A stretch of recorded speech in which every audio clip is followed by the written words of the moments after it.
Oras sa buong kapuluan, 3 minuto na makalipas ang alas 4 ng umaga.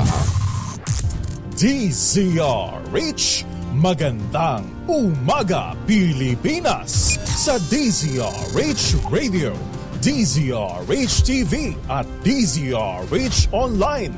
Kasama si Kuya Angelo Palmones. Magandang umaga Pilipinas! Muling araw tayo ngayon ng Enero, January 31st, 2024. Swell day! Sa mga may work, sa mga jobless, remains to be seen. Kasama pa rin natin ang buong radyo natin, FM Nationwide, ang ating mga action radio station sa Luzon, Visayas at Mindanao. 91.7 BNFM Radio sa Cebu at 94.3 FM sa Jensan.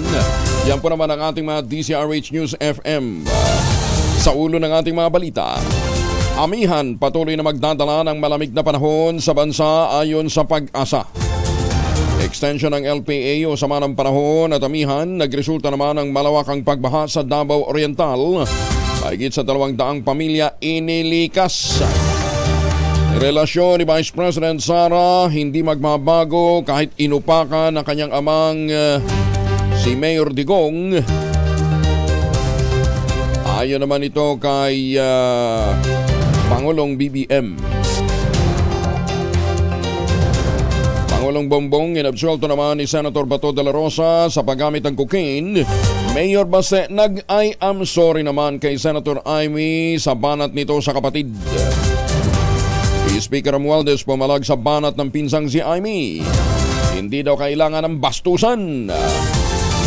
8 Japanese national na sangkot sa telephone scam at credit card fraud idiniport pabalik ng Japan. Bagong balita, bagong impormasyon, kasama si Kuya Angelo Palmones. Magandang umaga Pilipinas!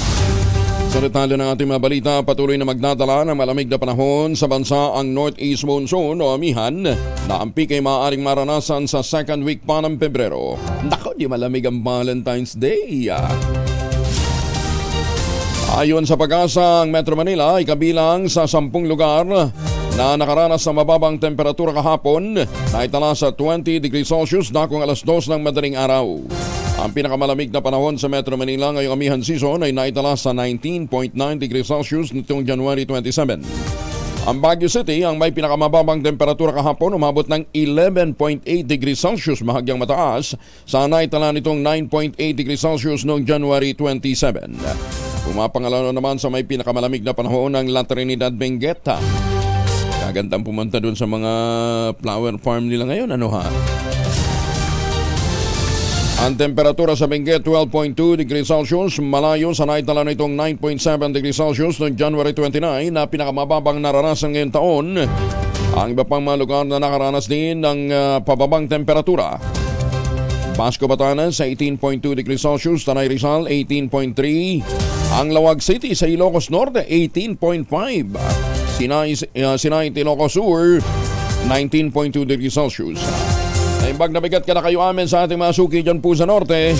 Sa Bukay, Bataan 19.9 degrees Celsius, sa Dagupan City sa Pangasinan 19.9 degrees Celsius. Aba, malamig din sa Tuguegarao City, Cagayan 20 degrees Celsius. Samantala, patuloy namang magdadala ng malalakas na buhos ng ulan ang trough ng LPA o yung extension ng LPA sa ilang bahagi ng Mindanao. Ay buntag sa matig paminaw nato rin sa Mati. O diya po sa Davao de Oro ha. Amping mo mga higala kay kusog-kusog ramang mga pag-ulan karon. Magandang umaga Pilipinas! Giupaw mga rin yung mga bukid. Karon sige mo reklamo nga baha. Bahak mo. Ilang lugar naman sa Davao Oriental ang nakaranas sa matinding pagbaha dahil sa trough ng low pressure area at amihan, partikular na sa bayan ng Katiil. Ito po sa Davao Oriental. Base sa report ni Katiil MDRRM Head Roy Montares, nasa mahigit 200 pamilya o 669 individuals ang inilikas dahil sa epekto ng pagbaha. Nananatili pa rin naman hanggang ngayon sa San Isidro Elementary School ang iba pang mga residenteng inilikas mula sa iba't ibang barangay na apektado rin ang pagtaas ng tubig. Kinumpirma ni Montares ang insidente ng landslide sa bayan ng Katiil. Subalit wala namang naitalang nasawi o nasaktan sa pagguho ng lupa. Bilang tugon sa mga pagulan at mga pagmaha, nagsagawa ang Bureau of Crop Protection ng rescue operation sa barangay San Miguel sa nasabing bayan. Samantala, maaari na madaanan ang kalsada sa barangay Aragon, Katiil matapos na magsagawa ng clearing operations ang mga otoridad.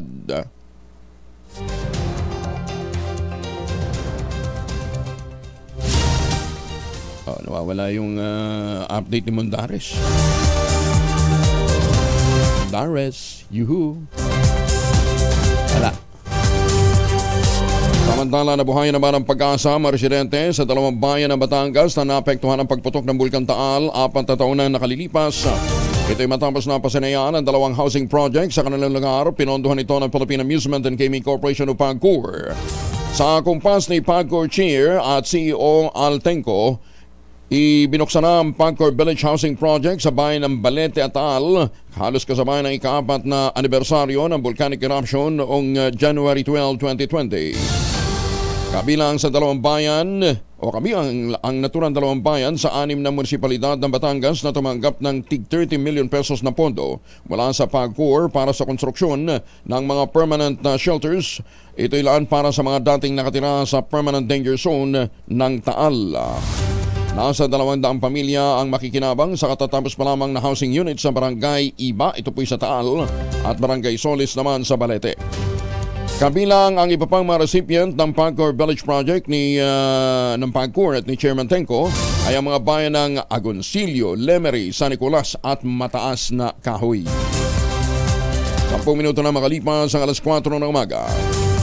Itinanggi ng Pangulong Bongbong Marcos na may lamat ang relasyon nila ni Vice President Sara Duterte. Ayon sa Pangulong Marcos, hindi nagbabago ang kanyang tiwala at kumpiyansa sa Vice Presidente. Buo pa rin ang unity team. Wala naman ang niyang sinasabi ang VP o Vice President kagaya ng alegasyon ng kanyang amang sinating Pangulong Rodrigo Duterte. Ang sabi ng Pangulong Marcos, mananatiling kalihim ng Department of Education ang Pangalawang Pangulo sa kabila ng panawagan na magbitiw ito alang-alang sa delikadesa. Well, I think so. I believe so. Because if you remember, unity is not just one party or two parties or three parties.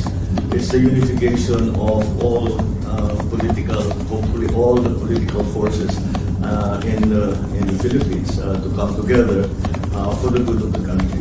And that is still there. It is still vibrant. It is still working. And will continue on that basis.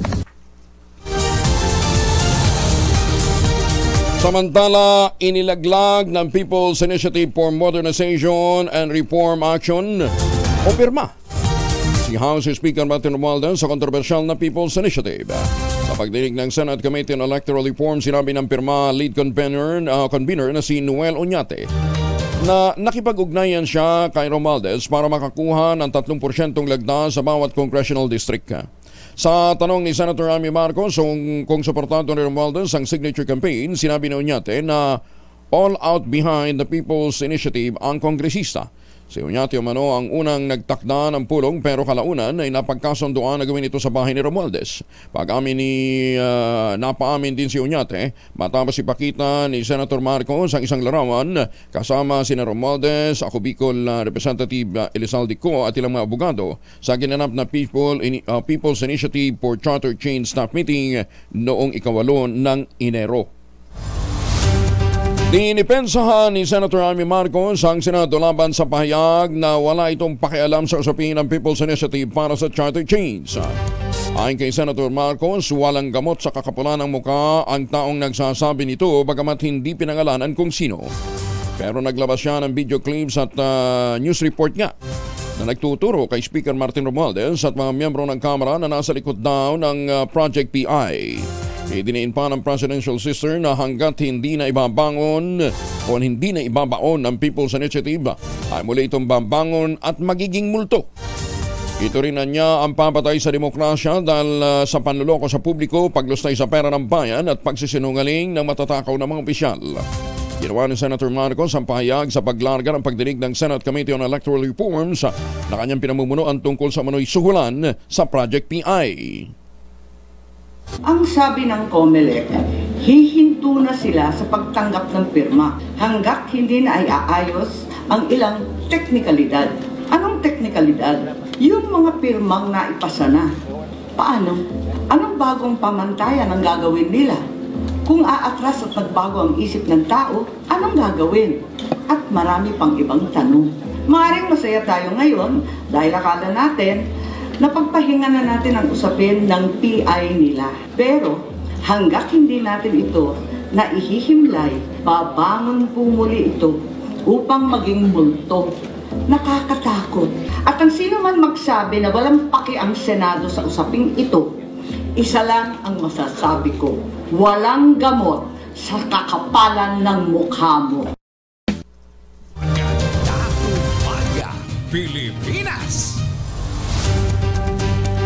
14 minuto na makalipas ang alas 4 ng umaga ay nakusahan ng Labor leader at dating presidential candidate na si Leoty de Guzman ang pamilya Duterte na gutom pa rin sa kapangyarihan na sinasabing ugat ng planong destabilization plot laban sa Pangulong Bongbong Marcos Jr. Ang kay Leoty, self-serving at naked display of self-interest ang banta ng Pangulong Digong Duterte at Mayor Baste Duterte laban sa Pangulong BBM. Sa tingin ni Leoty, hindi pagmamahal sa bayan ang pinaghuhugutan ng banta ng mga Duterte laban kay PBBM na baka matulad ang kapalaran nito sa kanyang ama na si dating Ferdinand Edralin Marcos. Inakusahan pa nito ang mga Duterte na umaasa sa constitutional succession para may talagang Pangulo si BP Sara, kaya gusto nilang mapatalsik ang Pangulong BBM. Ipinaalala pa ni Leoty sa mga Duterte ang kaso ni dating Vice President Jojo Binay na laging nangunguna sa mga survey. Bago ang eleksyon noong 2016 pero natalo rin at hindi malayong ganito rin ang kapalaran ng Vice Presidente. Inupakan naman ni dating Akbayan Party List Representative Barry Gutierrez ang pahayag ni VP Sara Duterte na brotherly love lamang ang hamon ni Davao City Mayor Baste Duterte kay Pangulong Bongbong Marcos Jr. Ayon kay Gutierrez, blatant self-interest ang panawagan ng batang Duterte na magbitiw ang Pangulong Marcos at hindi pagmamahal ng isang kapatid. Sa ilalim ng rules of succession ng gobyerno, ang Vice Presidente ang papalit na Pangulo kapag nagbitiw na ang Pangulo. Nanawagan din ang abogado kay VP Sara na pairalin ng delikadesa, magbitiw ito bilang kalihim ng DepEd matapos upakan ng mga Duterte ang Pangulong BBM. Nagpahayag din ng pagdismaya si Sagip Party List Representative Rodante Marcoleta sa patuloy na pagtanggi ng Senado na maamyandahan ang 1987 Constitution sa pamamagitan ng Constituent Assembly.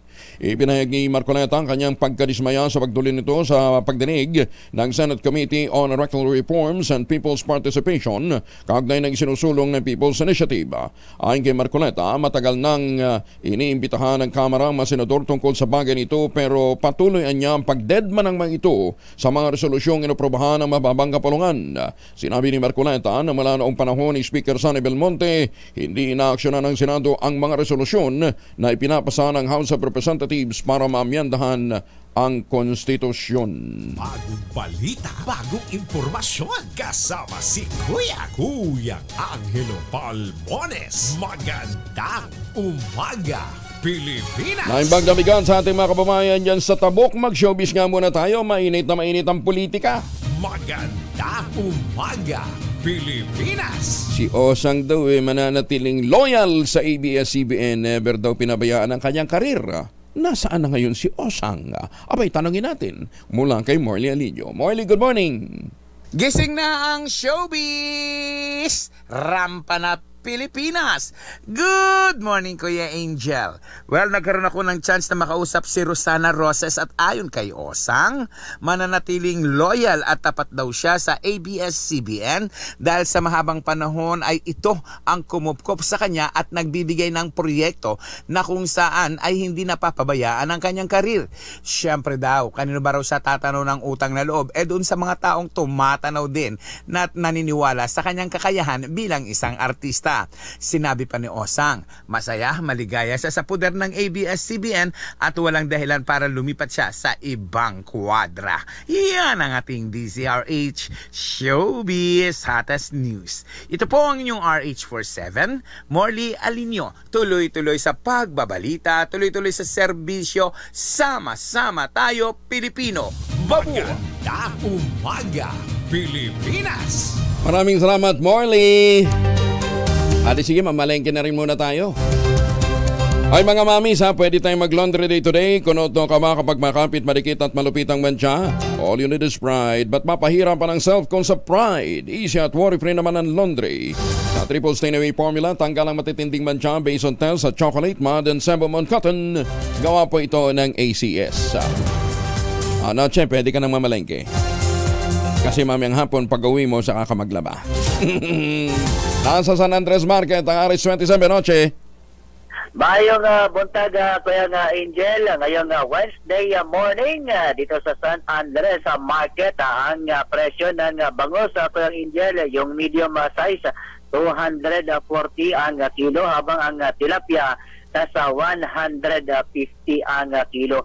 Ang beef wrap naman, Kuya Angel, nasa 480 ang kilo, yung beef brisket naman 440, at ang kasim, pork kasim 330 ang kilo, at ang pork liempo 380 ang whole chicken naman, Kuya Angel, nasa 180 ang kilo, pero yung itlog bawat isa, yung medium size 8 pesos and 50 centavos. Ang ampalaya, Kuya Angel, ganun pa rin ang presyo, nasa 130 ang kilo, yung sitaw naman 120, at ang pechay native 70 pesos ang kilo, ang kalabasa 60, at ang talong 120 ang kilo. Isama na rin natin yung kamatis, nasa 140 ang kilo. Ang cabbage naman ay nasa 60 pesos ang kilo, at ang Baguio beans 100, white potato 140 ang kilo, habang ang pechay Baguio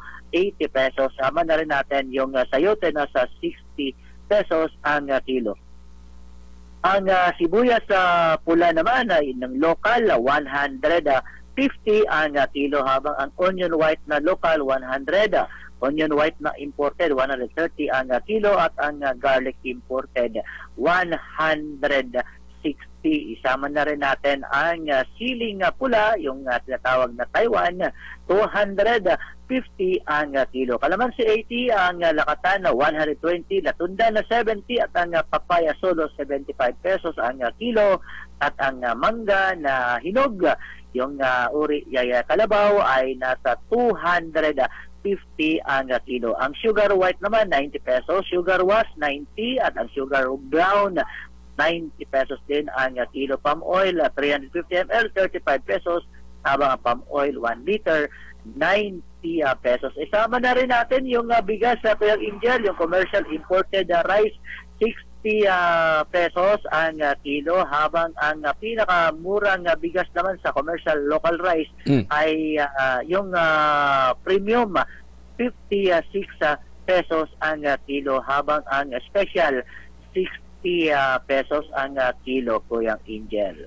Ayan ang presyo ngayong Wednesday morning dito sa San Andres Market sa Maynila. Mula sa kanunan sa Pilipinas, DCRH. Ako, sunod si Kakasol, tuloy sa pagbabalita, tuloy-tuloy sa serbisyo. Sama-sama tayo, Pilipino. Dagan salamat, Noche. Maganda umaga, Pilipinas! Yan Yan ang presyo ng mga pangunahing bilihin dyan sa San Andres. Ang problema na lang yung pamalengke. Para may pamalengke tayo, dagdag na pamalengke. 3,000, 3,000 ang naghihintay na premyo sa ating mahiwagang tunog. Mahiwagang tunog! Uy, hindi pumuputok na baril yan ano tayo non-violent tayo dito Nakikinig pa naman si PNP Chief, nakikinig sa atin si General Acorda. General, magandang umaga po sa inyo hindi pumuputok yan hindi bagay na pumuputok, nahulog lang. Yun ang prinsipyo ng physics. Pakiulit nga Engineer Ray. Ayun, sino kayo nahulog na yun? Hindi kayo nakapentanil, kaya nahulog. Anyway, ang inyo pong mga sagot, ipadala po ninyo sa 0919-282-6485. Sundin ang tamang format ng pagte-text, empty space, name slash, address slash, contact number slash, at ang inyong sagot. Isang beses lamang po maaaring mag-text sa ating text line gamit ang inyong mobile number. Magandang umaga, Pilipinas! Baha at landslide patuloy na mararanasan sa iba't ibang lugar sa 3 probinsya ng Davao Region kaugnay ng patuloy na epekto ng LPA. Detalye na balita mula kay Jun Di Makuta, Alis 19. Assalamualaikum, Jun. Alaikum assalam, Kayang Angel. Sa nakalipas sa magdamag, halos walang tigil ang ulan sa iba't ibang lugar sa Davao Region, dulot ng LPA na siyang dahilan ng tumataas sa level ng baha at landslide. Sa Davao de Oro kahapon ng hapon bumigay ang isang bahagi ng bundok sa boundary ng Mainit at Panuraon, Mako at tinabunan ang 2-lane ng National Highway sa lugar. Sa bayan naman ng Katiil, Davao Oriental, may bahagi ng highway sa Barangay Aragon ang bahagyang natabunan ng gumuhong lupa, subalit madaanan naman ang highway. Habang ang bahagi naman ng Mawab Asturias Mako Connecting Road sa Barangay Sawangan, Davao de Oro ay pansamantala di munang isinara sa mga motorista dahil sa kinainan ng tubig ang lupa sa ilalim ng nasabing concrete highway.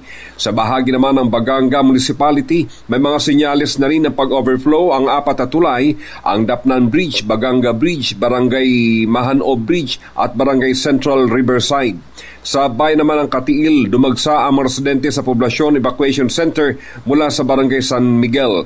Habang sa bayan naman ng Buston, may naitalang landslide sa Barangay Simulaw na humarang sa 2 lanes ng nasabing barangay road. Nagpapatuloy ang ating pagkipag-ugnayan sa iba't iba mga MDRRMOs maging sa PDRRMO ng 3 bayan o 3 probinsya sa Davao Region. May kugnayan sa patuloy na pananalasa ng LPA sa bahaging ito ng Mindanao.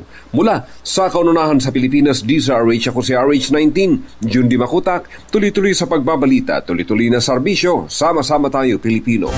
Sukran, Jun, maraming salamat. Sige, kalbuhin nyo pang bundok. Dati ho, nakakaranas din naman ng matitinding mga pagulan ng mga bahaging yan ng Mindanao. Pero hindi natin masyadong iniinda. Bakit? May bundok ho eh. Meron hong malalaking puno na nag-a-absorb ho ng mga malalakas na mga pagulan, mga tubig na nanggagaling ho sa malakas na ulan. Ngayon, kalbo yung bundok. Nagtataka pa ho kayo. Hindi, syempre, saan pupunta ho yung tubig? Di ba? Hindi na kayang higupin ng lupa, Hindi na kayang sipsipin ng lupa. Bakit? Wala ng puno na sisip-sip eh. Saan pupunta ang tubig? Di doon sa pababa. Baha. Ayan, lubog ang maraming panig. Kaya huwag nyo pabayaan. Sige, pabayaan nyo, kumandok.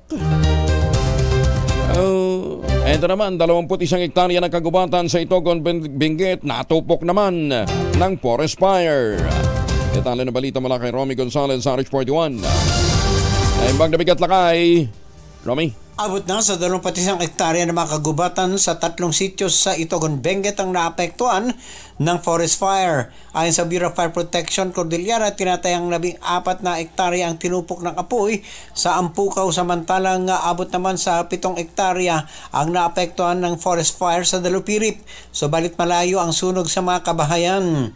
Itinuloy ng mga helicopters ng Philippine Air Force sa koordinasyon sa Itogon Municipal Disaster Risk Reduction and Management Office at Bureau of Fire Protection Itogon ang aerial fire suppression sa pamagitan ng 37 heli Bambi bucket operation kahapon, at halos lahat ng insidente ng forest fire sa Ampukaw at Dalupirip ay under control na. Pinangunahan ng Itogon Bureau of Fire Protection ang ground fire suppression activities sa Mount Ugo sabay sa heli bucket operation ng Philippine Air Force.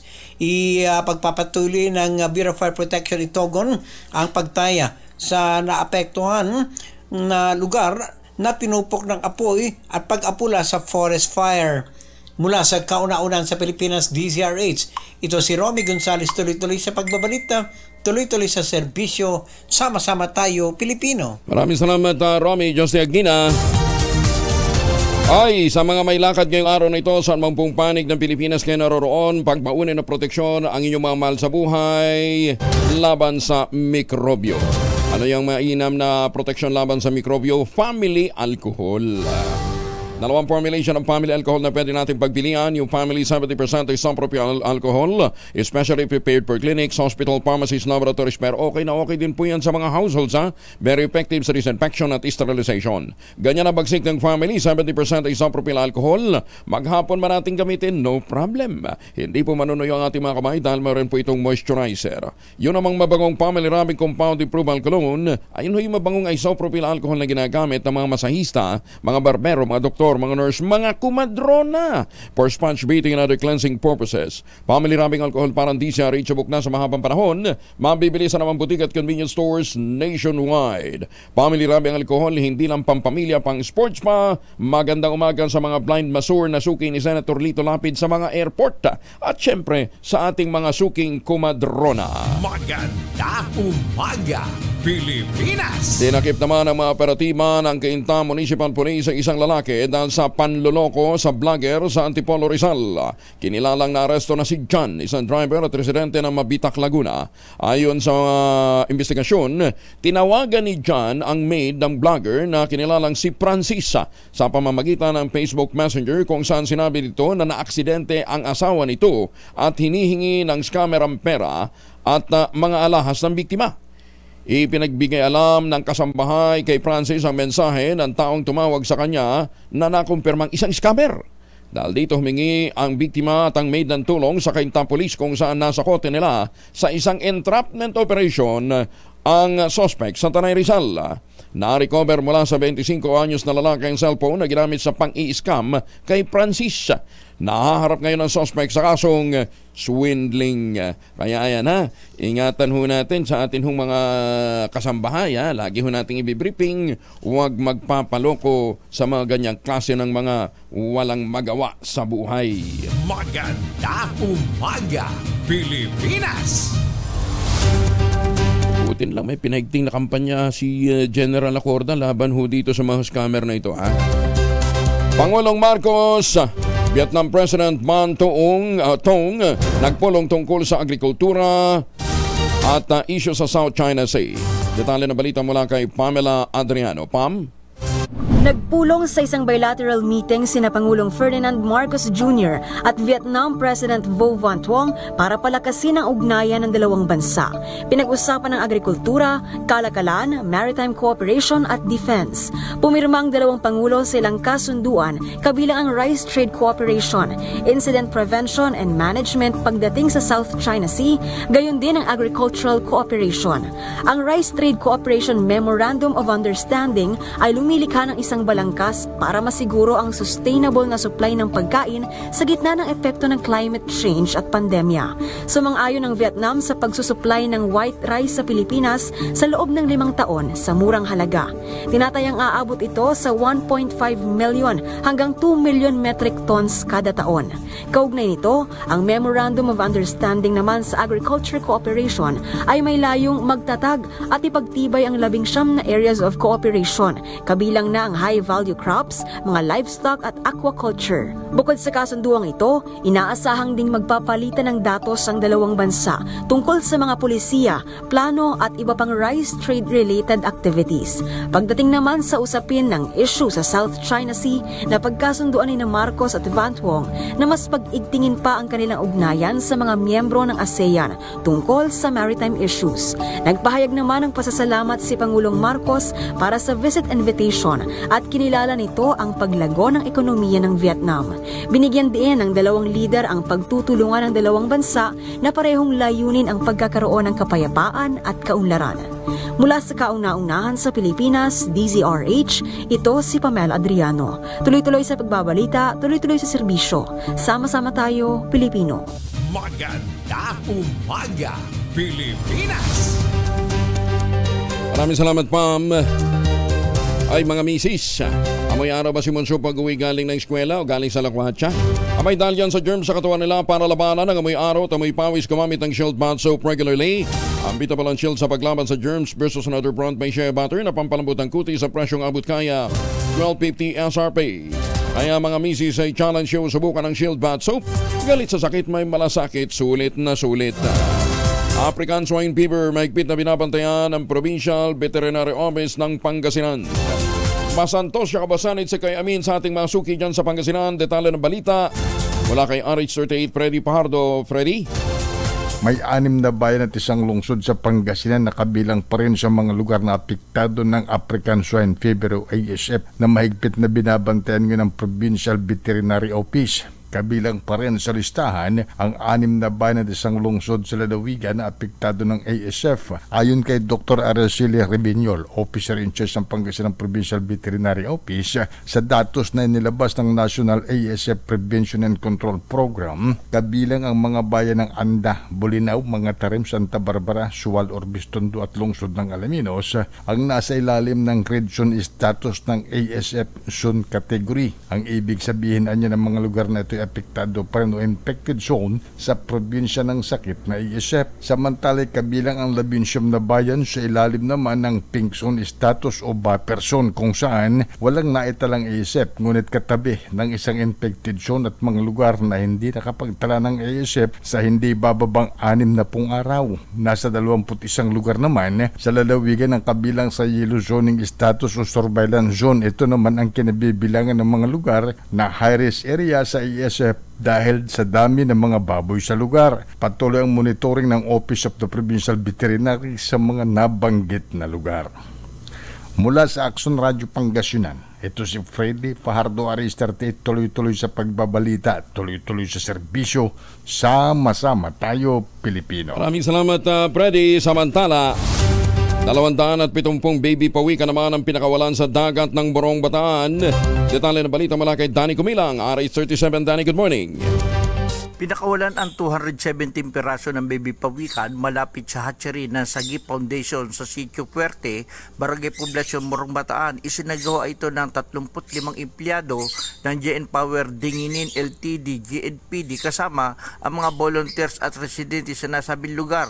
Ang GN Power ay isang kumpanya na nagpapatakbo ng coal-fire power plant sa Maribeles. Nakabilang sa mga nangangalaga ito at nagtataguyod ng hatchery ng mga pawikan sa Bataan. Dumalo sa nasabing aktibidad itong si Bataan 3rd District Representative Gila Garcia, Rafael De Leon, Provincial Environment Office, Sagip Pawikan Foundation President Arnold Mendoza, Barangay Chairman Gerson Garcia at GNPD Assistant Vice President for Community Relation Arcel Madrid. Sinabi ni Mendoza na kapag naging matanda na at nasa 25 taon ang pawikang babae, bumabalik ito sa lugar kung saan siya pinanganak at doon din ito nagbabaon ng kanyang mga itlog. Noong Hulyo na nakalipas na taon, pumirma ang GNPD ng 3 taon na kasunduan sa Provincial Government ng Bataan na may 4.3 milyong piso na halaga upang i-adapt ang local hatchery ng pawikan. Ang programa ay bahagi ng flagship project ng Corporate Social Responsibility ng GNPD. Mula sa kauna-unahan sa Pilipinas, DCRH, ito si Danny Kumilang. Tuloy-tuloy sa pagbabalita, tuloy-tuloy sa serbisyo. Sama-sama tayo, Pilipino! Maraming salamat Danny. May paaba kay kayungan sa ating mga kababayan dyan po sa Pampanga. Maganda umaga, Pilipinas! Alam nyo, dalagang dapat natin suportahan ang ating mga mangingisda, ang ating mga magsasaka, katulad na lamang ho ng ginagawa ni Dr. Helen Tan dyan po sa lalawigan ng Quezon. At patunay dyan, ito pong kanilang produktong tangerine chocolate. Takin ho ninyo, from production to marketing. Ang suportang ibinibigay po ni Governor Helen Tan sa kanya pong mga kababayan dyan po sa Quezon. Ang tangerine chocolate po galing po sa mga kakao na itinanim dyan po sa lalawigan ng Quezon sa ilalim ng mga nyugan. Hinakot po yan ni Dr. Helen Tan galing Davao. At pagkatapos, nung makapag-produce na sila ng magaganda di kalidad na mga cacao beans, yan po ngayon ang pinoprocess para maging tangerine chocolate. Sana po lahat ng mga LGU katulad ho ng ganitong mga inisyatiba ng lokal na pamahalaan dyan po sa lalawigan ng Quezon. May mahigit 10 variants ng tangerine chocolate na available ngayon sa market. I-check po ninyo sa tangerinechocolate.ph at ang mga raw materials na ginamit dyan galing din po sa ani ho ng mga magsasaka. Kaya suportahan ho natin ang gawang atin. Ang tangerine chocolate ay available sa 0919-095-5935 o dili nga po sa tangerinechocolate.ph. Ang sabi nga po ni Dr. Helen Tan, sino bang magmamalasakit sa Pilipino kundi ang kapwa Pilipino. Maganda umaga, Pilipinas! Ipinagtanggol ni dating Presidential Spokesperson Harry Roque ang paggamit ng fentanyl ng dating Pangulong Rodrigo Duterte. Sinabi ni Roque na legal ang fentanyl na ginagamit bilang painkiller at ang ipinagbabawal ay ang cocaine. Ginawa ni Roque ang pahayag matapos sabihin ng Pangulong BBM na naapektuhan na si dating Pangulong Digong ng fentanyl matapos siya nitong tawaging drug addict at bangag. 2016 nang aminin ng dating Pangulo na gumagamit nga siya ng fentanyl para maibsan ang sakit ng natamo niyang injury mula sa isang aksidente sa paggamit ng motorbike. Inabsuelto naman ni Senator Bato de la Rosa ang Pangulong Bongbong Marcos Jr. sa alegasyon na gumagamit ito ng illegal na droga at sinasabing nasa narcolis ito noon ng Philippine Drug Enforcement Agency o PDEA. Taliwas ito sa ibinunyag ng dating Pangulong Rodrigo Duterte na nasa listahan ng PDEA ang pangalan ni Marcos dahil sa paggamit ng bawal na gamot na tinawanan lamang naman ng Pangulo. At posibleng epekto nga lang daw po ito ng fentanyl na iniinom ni Tatay Digong. Sa panayam ng DZRH at ang radyo natin, sinabi ni De La Rosa na sa buong panahon ng kanyang panunungkulan noon bilang PNP Chief, wala siyang nakitang listahan na kasama sa narcolis ang Pangulong BBM dahil sa paggamit ng cocaine at ito'y tinawag niyang chismis lang. Nilinaw din ni Senator Bato na hindi kasama ang Pangulong BBM sa mga personalidad na inimbestigahan noon dahil sa illegal drugs. Wala ako nagkita. Mga chismis lang. May mga chismis pero sa akin, yung sabi mo na listahan, nung pag-upo ko ng CPNP, wala ako nakita. Ayun. Nag-I am sorry naman si Davao City Mayor Baste Duterte kay Senator Amy Marcos matapos na batikusin si Pangulong Bongbong Marcos. Ayon kay Senator Amy, lumapit sa kanyang alkalde matapos na magsalita sa prayer rally at humingi daw ng pamanhin. Sinabi ng senadora na naiintindihan niya ang pagiging emosyonal ng batang Duterte dahil maaaring makulungan naman ang kanyang dating Pangulong Digong. Tumanggi naman ang presidential sister na magbigay ng komento sa alegasyon ng dating mayor ng Davao, si Mayor Digong, na drug addict ang kanyang kapatid na si Pangulong BBM. Si Mayor Baste Duterte, nagsorry. Naintindihan ko naman kasi syempre sobrang emotional siya dahil isipin mo naman ikukulong yung tatay mo at yung ate mo. Talaga namang re-revolusyon yung damdamin. Sabi ko, hoy, ano yan? Bakit pinagsasabihan mo yan? Sabi niya, sorry, gano'n. Nakakatuwa nga pero naintindihan ko kasi syempre yung babagabag talaga yung damdamin ng bagets. Syempre tatay niya at saka yung ate.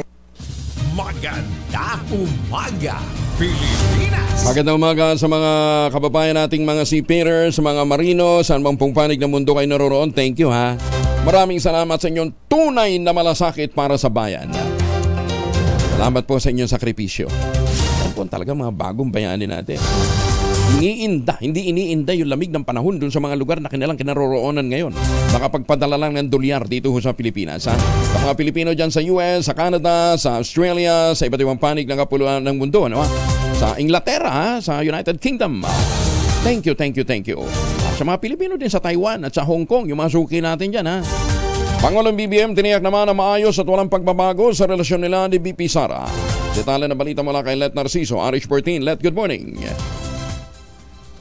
Nananatili ang tiwala at kumpiyansa ni Pangulong Ferdinand Marcos Jr.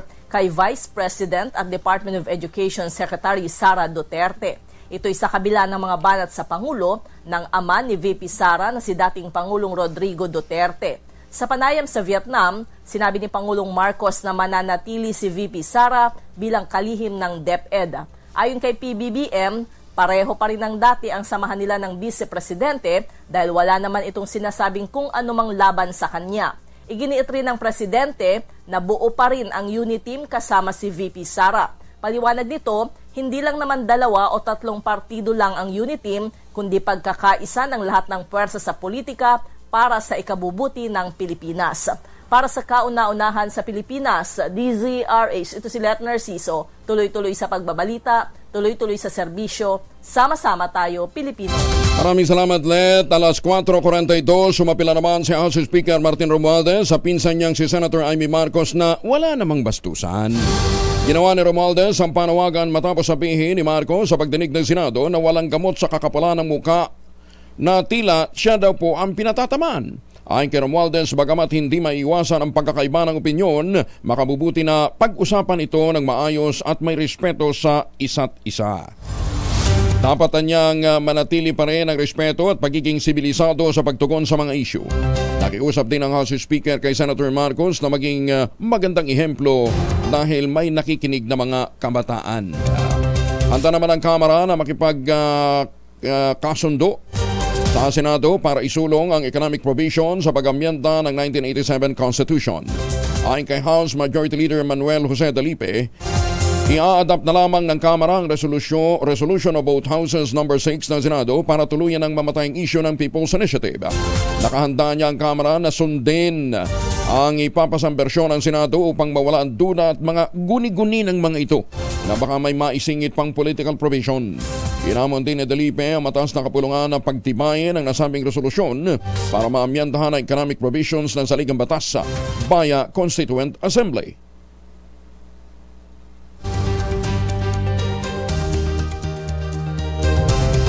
We will be with the Senate. Ipasa nyo, version nyo.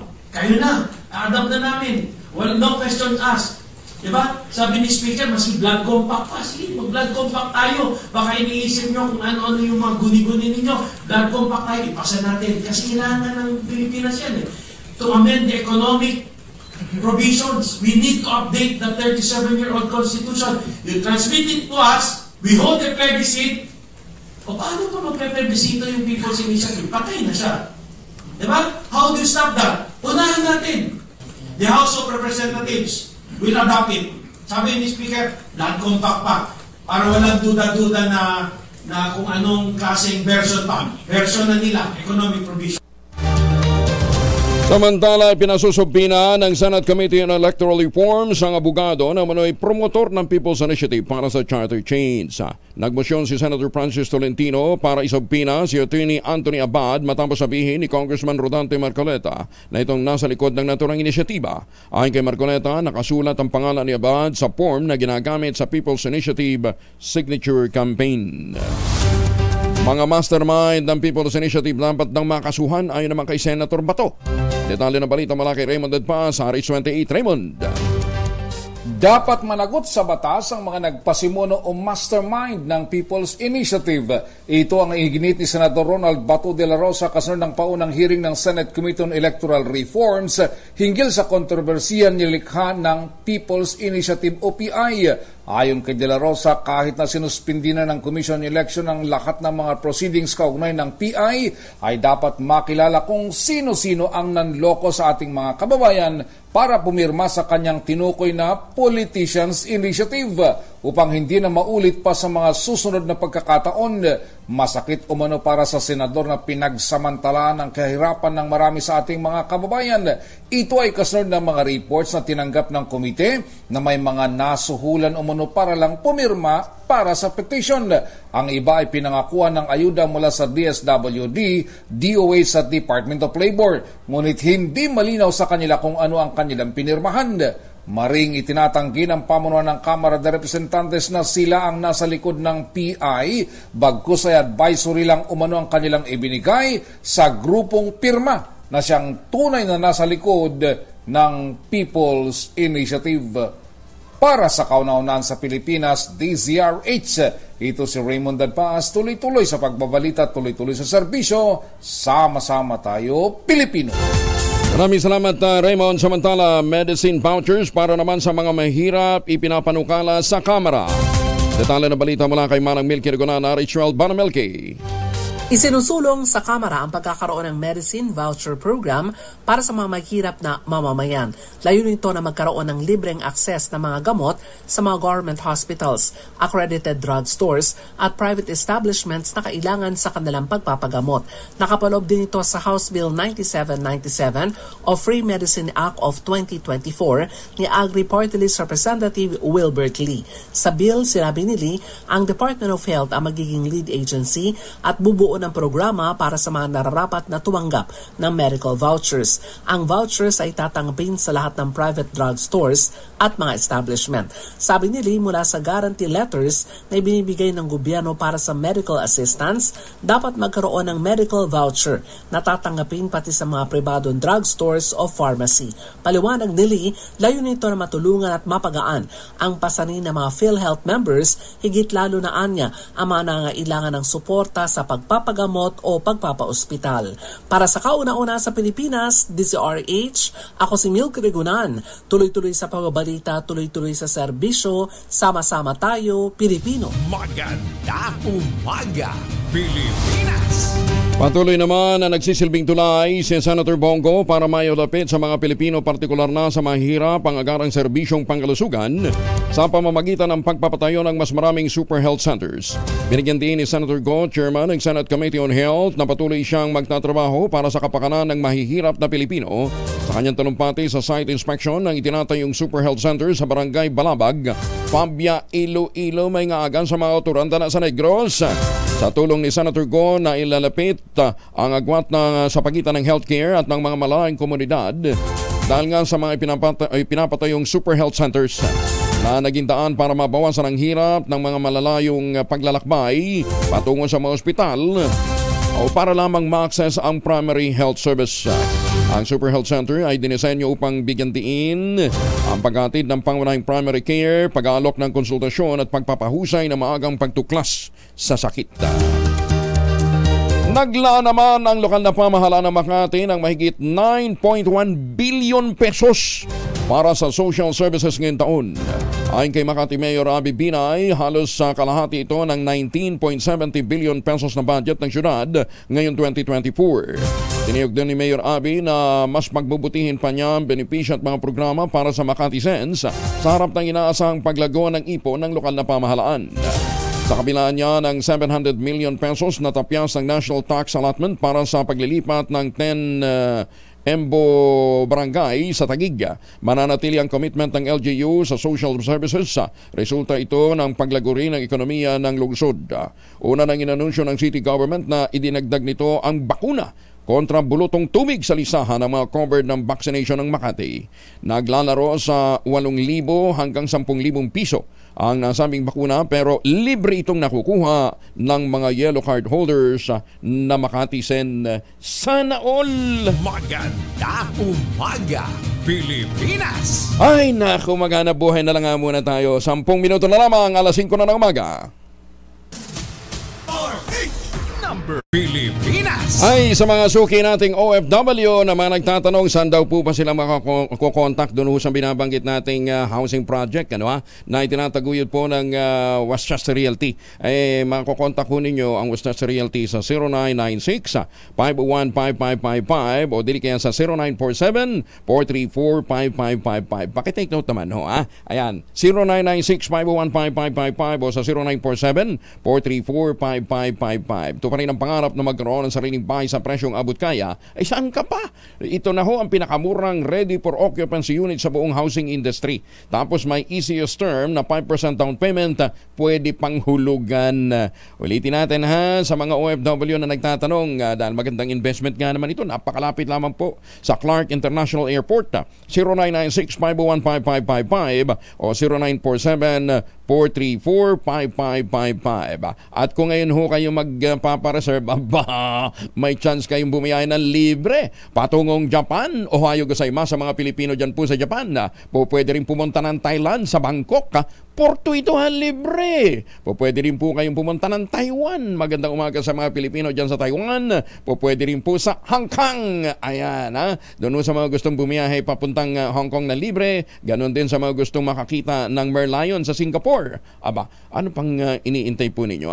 Ito pa rin ang pangarap na magkaroon ng sariling bahay sa presyong abot kaya. Dito po sa alok sa atin ng Westchester Realty, 0996-501-5555 at 0947-434-5555. Maganda umaga, Pilipinas! Matutuloy na daw yung pelikulang pagsasamahan ni na Senator Bong Revilla, Senator Lito Lapid, Senator Robin Padilla. Pero siyempre kasama nila si Coco Martin. Mukhang si Coco Martin yata magdidirect nito. Alamin natin ang balita mula kay Gorgie Rula. Gorgie, good morning. Kinumpirma ni Senator Bong Revilla Jr. sa amin kagabi na matutuloy na raw ang binabalak nilang movie project na pagsasamahan nila na Senator Lito Lapid, Senator Robin Padilla at Mr. Coco Martin. Ipinost kasi ni Senator Bong kagabi sa kanyang Instagram account ang kuha nilang 4 kasama ang stunt director na si Val Iglesia, ang COO ng Tiaza na si Mark Lapid, si Res Cortez at si Direk Brillante Mendoza. Ang nasa caption nito, ang sabi niya ay ayos na at mayroong sign na thumbs up. Kaya may mga nagtanong sa akin kung ang ibig sabihin ba nito ay matutuloy na ang matagal na nilang pinag-uusapang film project, na kaagad namang sinagot kami ni Senator Bong na tuloy na raw at ang Imos Productions daw ang magpuproduce at ang magdirect ay si Direk Brillante Mendoza. Inaayos pa raw nila ang kwento at meron siyang ibinigay na ideya kung tungkol saan, at interesting ang naisip nilang kwento na tumatalakay sa isang mainit na isyong matagal nang pinag-uusapan. Pero saka na raw nila ito i-announce kapag planchado na talaga ang script. Tinanong na rin namin kung isusumiti ba nila ito sa Metro Manila Film Festival. Wala pa naman daw final, pero baka ganun na nga raw ang mangyayari, lalo na't nasa 50 years na ang MMFF sa darating na December, kaya abangan na lang daw natin. Pero sa ngayon ay puspusan pa muna ang promo ni Senator Bong sa nalalapit na pilot episode ng Season 2 ng action comedy niyang Walang Matigas na Pulis sa Matinik na Misis na magsisimula na sa February 4 alas 7:15 ng gabi. Mula sa kauna-unahan sa Pilipinas, DZRH, ito po si Gorgie Rula, tuloy-tuloy sa pagbabalita, tuloy-tuloy sa serbisyo, sama-sama tayo, Pilipino. Aming salamat, Gorgie! Umaga, Pilipinas! Anabuhay muna tayo, 4:57.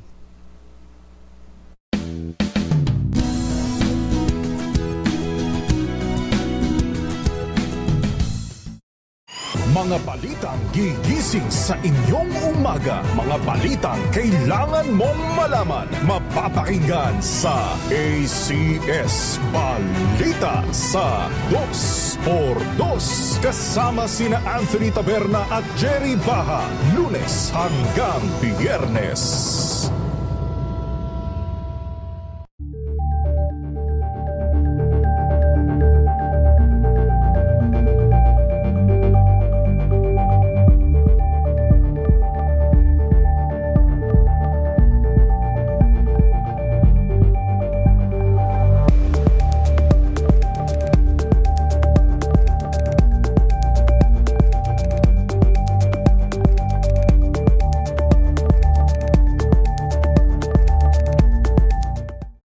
Ang Anthony Taberna at Jerry Baha ang gigising sa inyong umaga dahil lalatay ang humahagupit na diskusyon at komentaryo. Lunes hanggang Biyernes sa 2x2.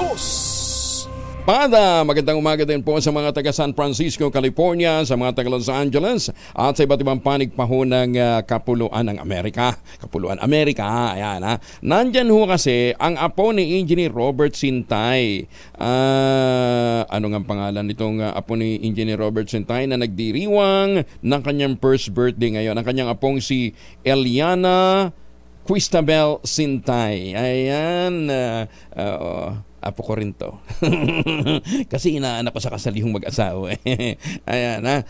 Robert, Lola Robert, ikain mo na lang kami dyan sa birthday celebration ng iyong apong cute na cute dyan po sa Amerika. Ay, birthday din pala ngayon ni Alvin El Chico ha. Kahapon actually.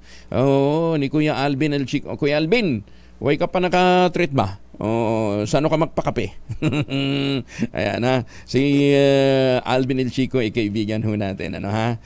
Halin na sa Bacolod. Batang Bacolod to. Kababayan to ni Mayor Albi Benitez.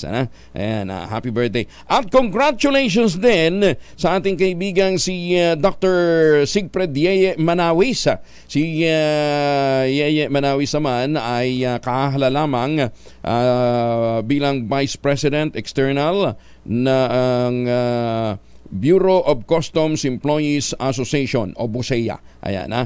Ang kanilang presidente ngayon ay si Attorney Simeon Caparoso Jr.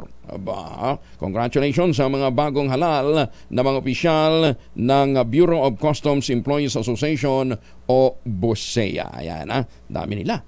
Basta ang isa sa pinakamagaling dyan ay si Dr. Yeye Manawis. Maganda umaga, Pilipinas! Magandang gising nyo siguro dahil kayo ho ay nakapag-ultabayo. Ayan, sabi naman sa inyo, kahit na medyo nadidelay ho ang tulog ho ninyo sa gabi, kung kayo nakapag-ultabayo, ma-achieve nyo pa rin yung deep sleep. At dun sa deep sleep na yon, lalabanan po ng utak ang pagkakaroon ho ng mga toxin sa loob ng ating katawan. Ayan. Kaya nakakatulong ho yan para ma-enhance ang ating masarap na tulog. Ang ultabayo po ang kauna-unahang postbiotic food supplement na nirekomenda ng mga doktor at rehistrado sa Food and Drug Administration. Ang postbiotic po naman, dinevelop talaga ng mga Hapon para, hindi lang para i-activate ang immune system natin, apat na immune system po ang apat na immunity pala. Apat na klase ng immunity ang binubuhay o ina-activate po ng ultabayo. Pero more than that, yung pong pagkakaroon ho ninyo ng masarap na tulog. Siyempre, pag masarap at tulog, magandang gising. Pag magandang gising, okay na okay pa kapag harap ng salamin, di ba? Sabihin mo kaagad sa salamin, "Oy, Jean, ang ganda mo ngayon, oh." Kasi naka-ultabayo. Ayan. Tanungin ho ninyo yung mga dalubhasa kung paano ho iti-take ito, ha? 0917-110-6580. Diyan ho kayo mag-text at meron na hong mga nakastambay na mga medical experts. 0917-110-6580. Ayan, ha? Available po ito sa Mercury, sa Mesco Drug, marami pa. Diyan po sa Pasmed Pharmacy, tapos meron pang, basta, punta na lamang ho kayo sa Mercury o hindi.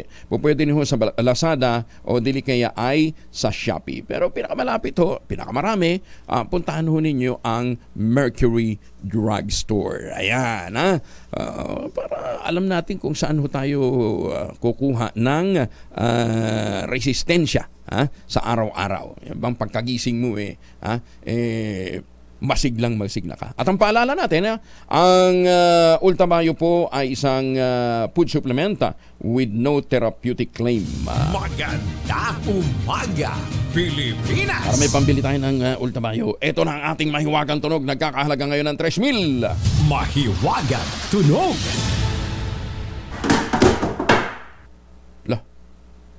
Ano yun? May nahulog. May nahulog nga. Saan nahulog at ano yung nahulog? Ay, yan po ang inyong huhulaan. Ipadala po ninyong masagot sa 0919-282-6485 at isang beses lamang po maaari mag-text sa ating text line gamit ang inyong mobile number. Sundin ang tamang format ng pagte-text, empty space, name slash, other slash, contact number slash at ang inyong sagot. Sabi po ni Tunog Master Mabel, ala pa daw winner hanggang kahapon. So tuloy pa rin ho natin to. 3,000 ang naghihintay na premyo. Maganda umaga, Pilipinas! Noong tayo ay nag-aaral ng elementary at saka ng high school, alam natin, di ba? Dalawa lang ang kingdom. Plant kingdom at saka animal kingdom. Ngayon may bago. Nadiskubre sa bituka at bibig ng mga tao ang bagong uri ng RNA na mas maliit pa kaysa sa virus. Tinatawag itong Obelisc o Obelisc na ang spelling OBELISKS. Ayan. Pero sabi ni Giselle Ricaporte, ang pronunciation niya ni Obelisc. Ang Obelisc daw po, ayon sa mga mananaliksik, ay mga flattened circle ng RNA na nakatiklop at tila rod-like structures. Dati nang nakita ang ganitong flattened circle sa forma ng viroids. Ang structures ng RNA nakagaya ng mga virus pero ito ay mas maliit. Una itong nadiskubre noong 1970s at napag-alamang sanhi ng mga disease sa halaman. Ang bagong tuklas na misteryosong genetic material ay walang detectable sequences o maski structural similarities na kilala sa anumang biological agent at may laki lamang na 1,000 nucleotides. Kaya halos hindi ito nakikita ng mga researchers. Ayon sa grupo ni Stanford University biologist Ivan Shelodev na nakatuklas dito, posibleng hindi virus ang obelisk kundi bagong grupo ng entities na maaaring makatulong para mapunan ang ancient gap sa pagitan ng mga simple genetic molecules at mga complex virus. Natukoy ng mga mananaliksik ang halos 30,000 na iba't ibang uring obelisk sa 10% ng human microbiomes na kanilang sinuri. Lalim ano ha? Mag-research na lang kayo. Ayan na. Pero hindi daw siya kabilang sa plant, hindi rin daw siya maituturing na isang klase ng hayop. Aba. Maganda umaga, Pilipinas! Dito nga muna tayo kay Ginoong Jen Saranza, Chairman ng Federation of Philippine Industry, sa harap po ng init ngayon sa politika. Ano bang pakiramdam dito ho ng mga negosyante? Mr. Aranza, magandang umaga po sa inyo, Sir Jess. Magandang umaga si Angelo, Kong Angelo. Kong Hey Wachay. Okay nga, no? Sapit sa Jess kayo. Malapit na. Next week. Anyway, ano pakiramdam ng mga negosyante dito ho sa umiinit na usapin ngayon sa politika? How are you taking it? Well, pinag-uusapan namin. Ang sabi namin, bakit hindi magkakasundo ang mga ito? If lahat sila, pag nagkakampanya, anong sasabihin? Mahal namin kayong taong bayan. Mahal namin ang ating gobyerno, ang ating bansa. Pero pag nagbabangayan sila, sino nagsasuffer? Ang nagsasuffer ang taong bayan at ang nagsasuffer din ang mga negosyo. Kasi, alam mo naman na sa negosyo, marami rin kaming problema. Nandiyan yung number one na top of the mind ko yung smuggling. No? But ang punto ko lang is, napakaraming problema natin na pag hinaluan pa natin ng mga bangayan, public bangayan, mas lalong nagkakaroon kami ng agam-agam na ano kaya mangyari. Para bang it's not stable anymore. Because even our temper, even our mouth, hindi na natin ako control masyado. So, ang amin lang hinihiling, let us stop the squabble, public squabble. Gawin na natin ng maayos. Ayun, kung talagang gusto niyo mag-amenda, kung kaming businessman ang tatanungin mo, I would rather go for a CONCON. A CONCON that will prohibit any politician or any relative to second degree to be in that CONCON. Pero, at magkaroon, hello? Elected yung miyembro ng CONCON. Yes, oo. Kasi, ang sinasabi nila, sila daw mambabata, sila nakakaalam. Hindi yung tama yun. Lahat ng tao, knowledge is not the monopoly of anyone.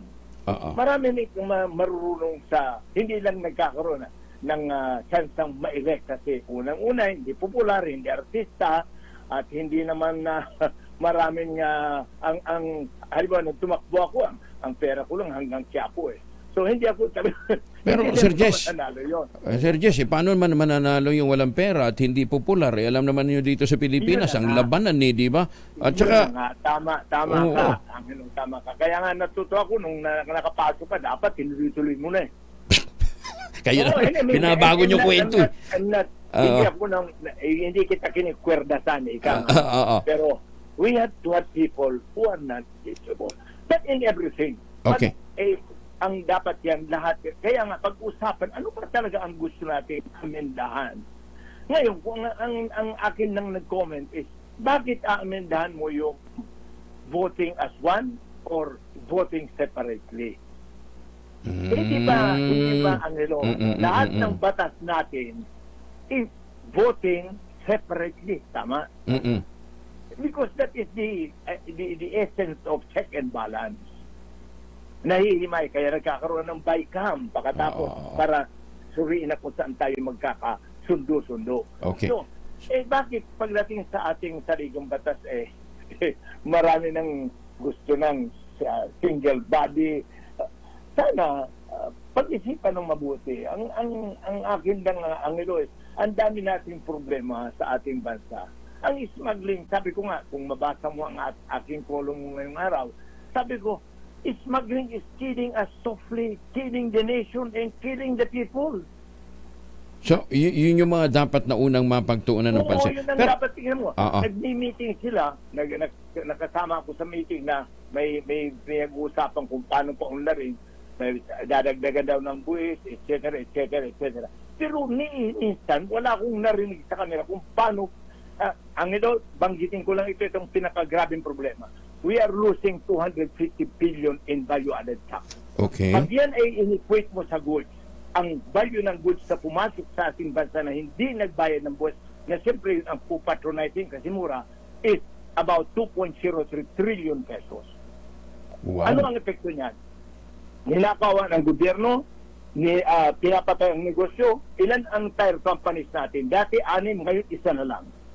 Ilan ang nag-suffer niya na employee? Ang textile natin, bagsak.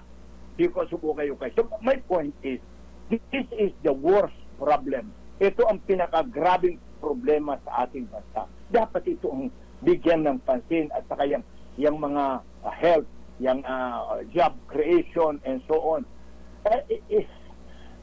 Sana ang hiling ko lang, ang hiling lang ng businessman maghunos dili na. Mag-usap na para wala na. And then if you want to argue, do it kayo na lang. Huwag na nating gawing public squabble na boda bill sa taong bayan. Okay. Nakakasira ho yan sa ating, lalo na sa mga maliliit na tao din. Siyempre, iniisip na ano pa nangyayari rito. May papapirma rito, may I think a business will only thrive in a very stable society and stable country.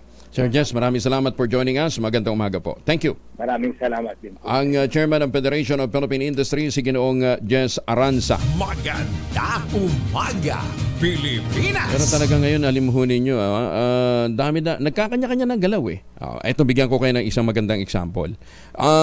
Ang PAGCOR, nililinis ho talaga nila yung mga problema ho sa POGO. Kasi syempre, sabi ho naman ng iba, naapektuhan ang housing industry, ang real estate industry, pagkatuluyan nating itinigil ho ang POGO. Sinasabi naman ng iba, hindi, pagpasok ng mga Chinese na yan yan yung nagiging dahilan ng pagkakaroon ng pagdami ng mga kriminalidad, di ba? Okay, so inaayos na nilinis, at saka hinihigpitan ho yung paglilisensya nung talagang mga lehitimong POGO operations lamang, Pero syempre, ang dami pa rin ho kaya nga ho nilisensya yan dahil dati yung iba hausaw yung operation, Parang yung pinag-iba doon sa Isabong, ganyan, So, nilinis, inayos, pinatawa ng mas mataas na mga mga regulatory fees, at saka minaman-mana na yung kanilang mga operasyon. In fact, naglalagay ho na talaga ng mga tao doon ng mga tauhan ng PAGCOR sa isang POGO hub, sa isang POGO operation hub. Ayan, ganyan ho yung nagiging sistema. Okay? Tapos mahigpit na ho yung monitoring, lalong-lalo na lokal na pamahalaan. In a way, nadidevelop po yung confidence uli ng mga negosyante, lalong-lalo na sa gaming industry, na makita na, okay na to. Kasi alam nating mababawasan na, kung hindi man totally maiwasan, ang mga kriminalidad. Ganun ho yung nangyari.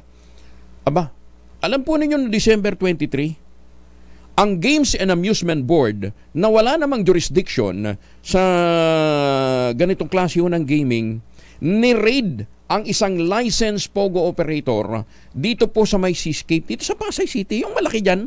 Diba? Kaya nga buhay na buhay ang Seascape dito sa may area dito sa amin sa Pasay. Yung likod na sa Hotel Hotel. Diba? Thriving yung negosyo dyan. May Lime Hotel pa nga dyan na madalas na puntahan ni Jerry Baha at ni Anthony. Hindi, doon sila nagbe-breakfast. Alam ba ninyo ni-raid yan? Ni-raid noong December 23 gamit po ang isang search warrant na in-issue noong pang December 15. December 23, nagsagawa ng raid. Gabi na December 23. The following day, December 24. Siyempre, sino pang papasok noong December 24? Bisbiras ng Basko yun Holiday yun Di kitang-kita naman ho agad ninyo kung anong objective. Ang mga pumasok, mga tauhan ng CIDG. Aba, galing Ito pang malungkot. Pinakita sa kanila yung lisensya. Hindi, may lisensya ho kami. Legal ho kami. Ganon. May lisensya kayo. Kasama si Dinampot yung 7 tauhan ng PAGCOR. ikinulong. Paano ka naman magkakaroon ng ganyang klaseng confidence sa mga negosyo kung mismong mga lehitimong negosyo pinapasok na gano'n, walang ka. Kaya galit na galit si Chairman Altenco, sabi niya, ano ba naman tong buhay natin mo? Ginagawa nating maayos, pagkatapos may mga ahensya ng gobyerno, oy, kayo dyan sa Games and Amusement Board, ha? Mukhang hindi pa ito nakakarating sa presidente. Baka bukas makalawa makarating na ho ito. Salamat kayo, nasa Vietnam ngayon ng pero nakamonitor ho Malacanang. Pakicheck nyo nga ito. Alam nyo bakit? Yun hong malaking negosyong yun at yung marami pang mga allied businesses na nakikinabang dito po sa negosyong ito, humina na ho ngayon. Sino ka ba? Ikaw ba naman pupunta ka pa para maglaro doon, mag-gaming doon, alam mong kahit na may lisensya, pinapasok. Di ba? Ultimo, Pasay City Government, alang nagawa, Galit na galit ang Pasay City Government. Kawalan din ho sa kanila yun, Na-income ho nila yun, Inayos yung mga papeles. Siniguro na lihitin mo lahat yung mga nagtatrabaho doon. Yung pong walang kinalaman, out of their jurisdiction, na Games and Amusement Board, kumuha ng isang court order, hindi ko naman alam kung ba't hindi naman lang nag-due diligence yung korte, nag-issue ng search warrant, pinarage sa CIDG. Pagkatapos gusto nila ngayon mag-I am sorry. Mga ugok. Mag-I am sorry kayo. Patayin ho yung negosyo. Ganyan ho ang klase ng kalakaran ngayon. Para bang ala na kinatatakutan itong mga hinayupak na to. Maganda umaga, Pilipinas! Ay, magandang umaga din sa mga taga San Miguel, Bulacan. Mayor, natanggap na ho namin, Mayor Chongchong, natanggap namin yung letter mo na sinasabi ho ninyo, yung 3 empleyado ho ninyo na dapat hindi ho naglalaro sa kasino, iniimbisigahan na. Resulta pong hinahanap namin, Mayor. Nasa ganyan malaman ho natin kung talagang hindi nyo kinikonsinte yung ganyang klase ho ng mga pang-abuso. Tapos may nag-feedback pa sa akin, may bagong kaso na naman daw po pinahil kay Mayor Chongson. Yun ho yung mga itong taga San Miguel, sipag-sipag magbigay ng update ngayon. Mula nung i-disclose natin yung issue tungkol ho sa illegal quarry, may nag-file na naman ho. Tsaka si Governor Daniel Fernando, naghihintay po yung Municipal Health Officer ng San Miguel, Bulacan ng inyong tugon doon ho sa kanilang letter. Mantakin ho ninyo sa harap ho ng maraming tao, pinagmumura, inambahan ng suntok yung Municipal Health Officer ng San Miguel, Bulacan.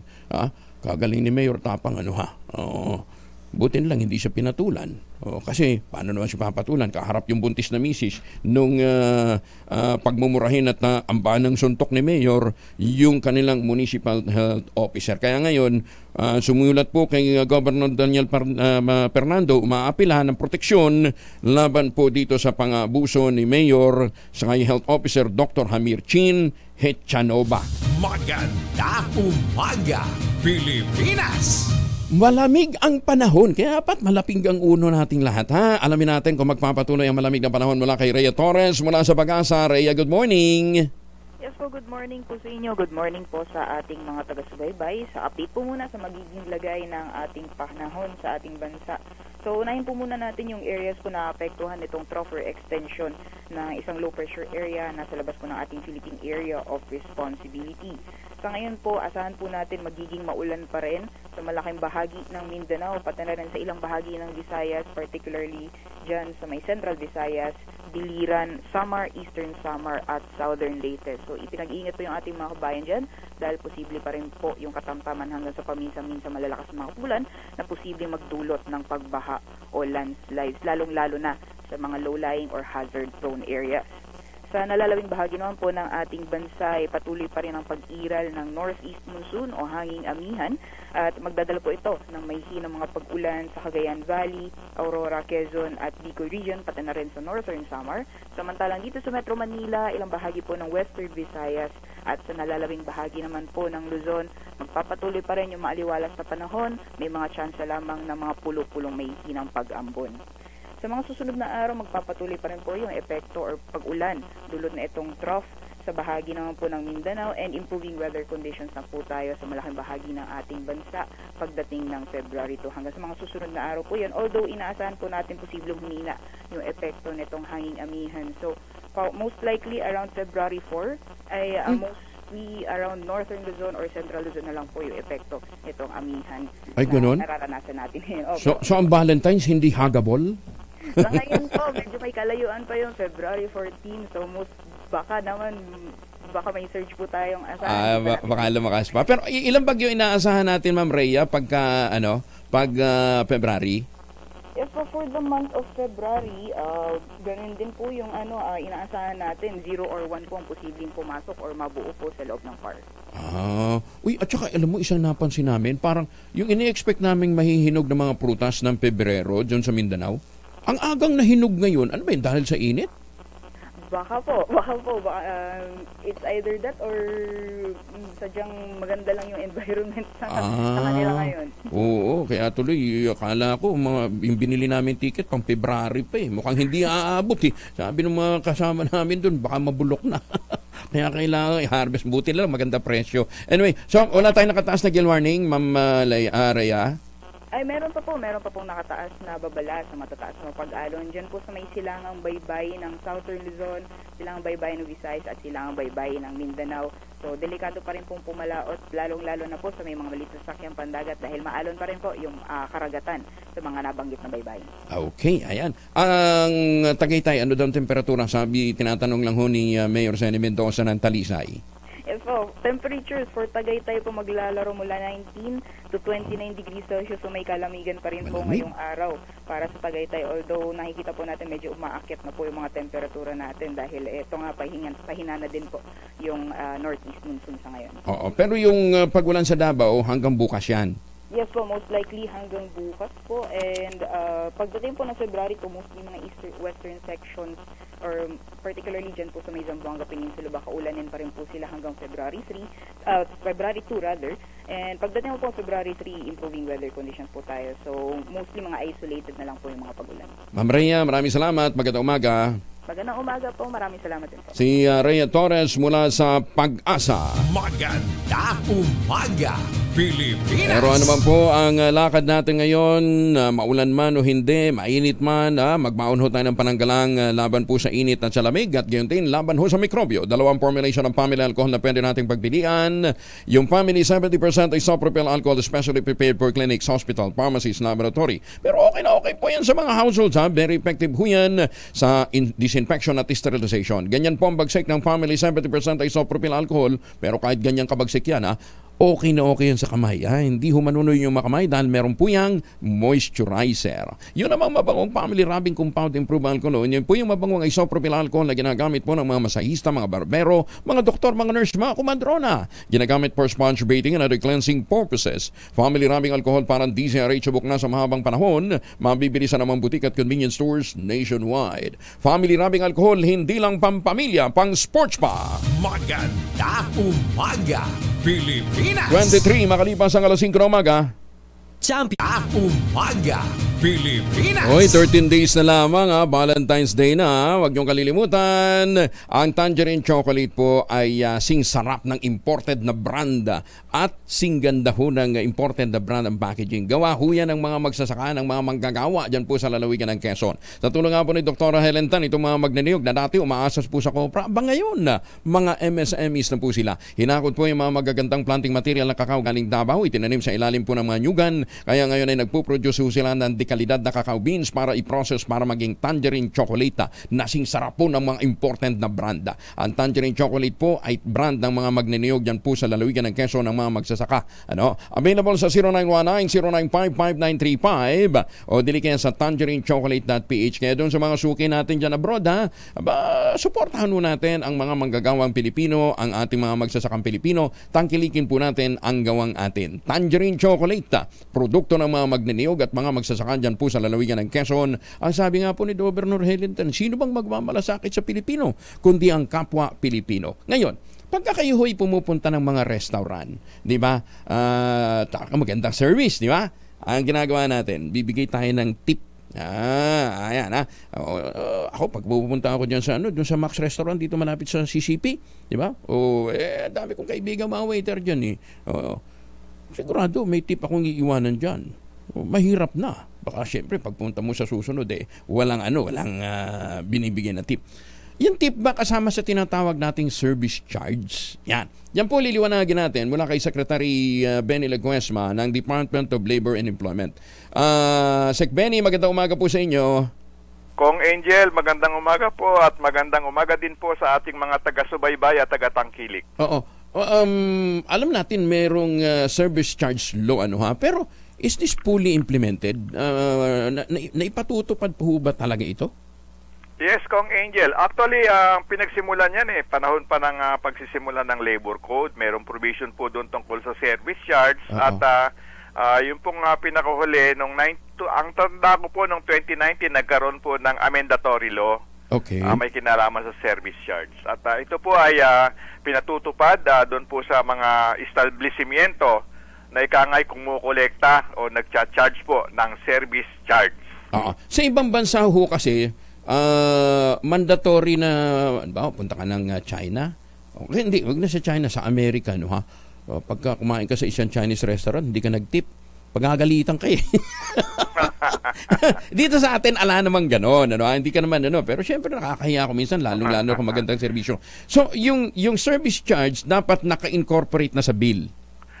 Yes, actually, alam mo, Kong Angel, yung service charge, bagamat mayroong batas, alam ko meron pa rin ilang mga establishmento, hindi sila kumukolekta. Correct, oo. For the simple reason na gusto nilang maakit ang kanilang customer at ipinapaubaya sa konsensya ng mga kumakain, ng mga customer.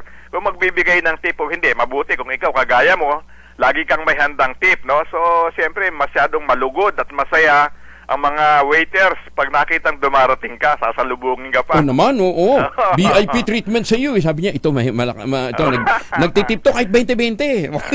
O hindi naman 20, grabe naman. 25 naman. Hindi, pero magkano ba dapat talaga ang service charge sa Sec Benny? Actually, ang service charge, ang kaniyang max niya ay 10%, At doon sa batas, sa ating pong batas paggawa, mayroong nakalagay doon po na sharing. Doon po sa 10% dapat po 85-15 ang sharing. 85 sa mga manggagawa, 15 po sa management to take care of yung mga breakages, etc., yung mga related doon. At pero sa paglipas ng panahon po, lalo na po yung mga hotel, mga restaurant na meron pong union, nababago po yung sharing. Meron pa nga po kung alam na 100% na binibigay sa mga manggagawa sa union. Instead na may parte pa ang atin pong management, hindi na po siya kumukuha ng parte. Nang sa ganon, yun din ang panggagalingan ng, in a sense, karagdagang pera o ikangay benepisyo para po sa ating manggagawa. So pag nag-check-in kasi hotel, may kasama ng service charge yun?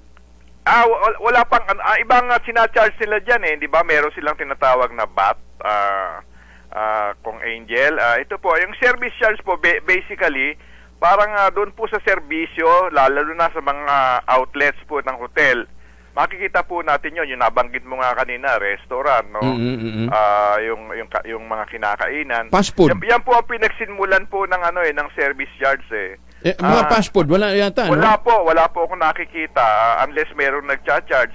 Siyempre, makari sabihin nila, may pahintulot naman sa ating mag-charge ng batas. Pero sa karamihan po, kung hindi man po lahat, wala ho talagang hindi ho nagcha-charge ng service charge at ipinapaubaya po sa kagandahan ng loob at ikangay busilak na puso na magbigay ng ikangay tip. Yun po yung equivalent naman ng service charge, yung tip na ipinagkakaloob po sa atin po mga service workers. Kaya lang, baka hindi na i-share. Di ba? Baka yes, hindi mapunta sa common fund, di ba?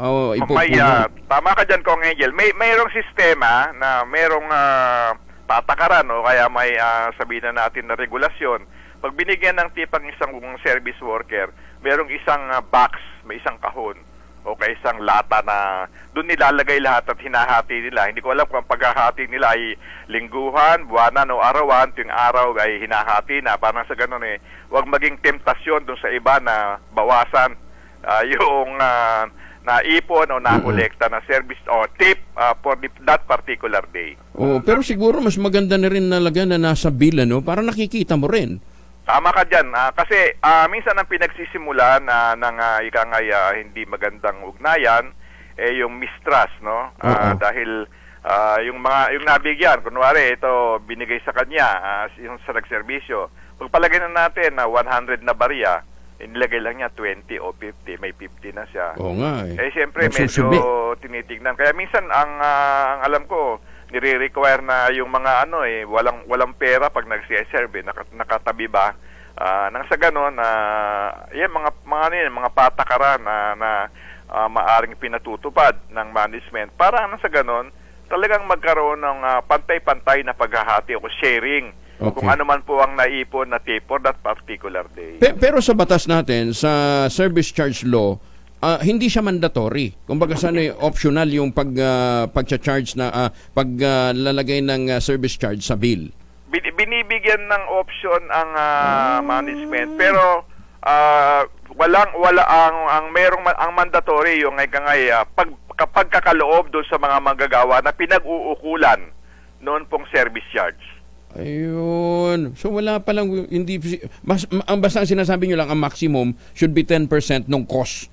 Yes, maaari po rin baguhin yan, pero siyempre may impact yan sa mga customer Alam mo, karamihan naman ng mga customer, naghahanap din sila ng mga establishmento na hindi nagcha-charge At gusto nila na may kalayaan sila kung gusto nilang magbigay o hindi magbigay. At minsan nga, yung nangyayari nga, di ba, yung mainit din yung usapin, may kinalaman sa senior citizen discount. Yun nga, ba yun? O sa PWD. Kasama ba yun? Yung mga ganon, hindi, siyempre hinihingi ng customer yun hindi, ibig sabihin, deductible ba deductible ba yung discount 32% ng senior citizen o ng PWD from the service charge? Hindi po, ano po yun, hindi po pwede namang bawasin, pero tayo kasi mandatory para sa mga establishmento na magbigay ng diskwento. Pero hindi naman po pinipilit ang mga customer na magbigay po naman ng tip o yung sa service charge. Pero alam mo, nakasanayan na rin ng atin pong mga customer ng mga nagpapatronize ng mga restaurant, ng mga outlets sa mga hotel, na hinahanap na rin nila yung kung merong nakalagay na service charge.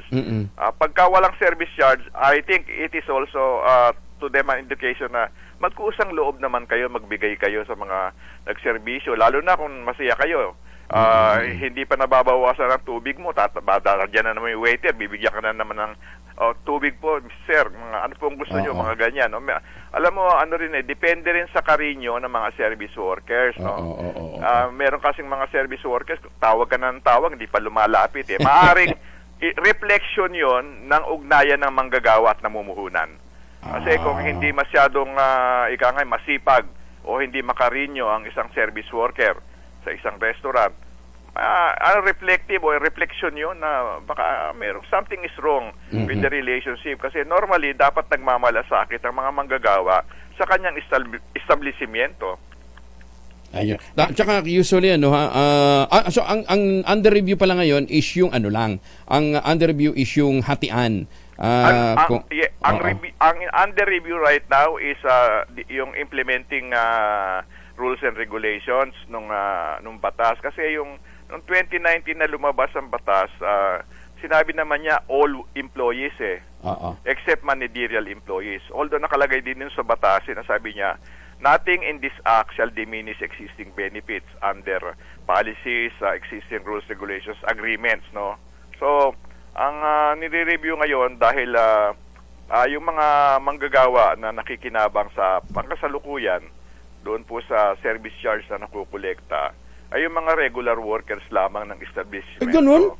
Yes, wala hindi nakakasama yung mga manggagawa ng service provider, yung mga contractual. Bakit ganun? Yun nga, bakit nga ganun? Kaya it actually triggered nung atin po napansin yan. Sabi ko, bakit ganun? Kung sa tanong natin, bakit ganun? Dapat ayusin natin ayon sa batas. So kailan matatapos ang review, Sec?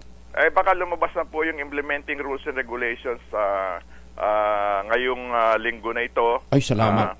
Natapos na po kami nung Friday na kung saan ako po ang nag-preside ng meeting. Opo. At hinimay po namin ang mga ikangay legal na batayan, practices, ano ba ang dapat na asahan. Kasi kaya naglalabas ng batas ang intensyon, alam mo naman, naging bahagi ka rin ng Kongreso, Kong Angel, para ang layunin para i-improve, hindi para pasamain ang sitwasyon. At medyo bigyan ng solusyon yung mga gaps na nakikita at yung mga ikangaya hindi tamang implementasyon o tamang proseso, nang sa gadon magbunga ito ng mas magandang relationship between labor and management sa bahagi po ng larangan ng paggawa. Medyo sa ibang mga intensyon, tinitignan po natin ano bang kailangan dyan na gawain. Nang sa ganon, yung intent and spirit of the law will be actually implemented and we complied with. Kasi di ba ang wisdom nga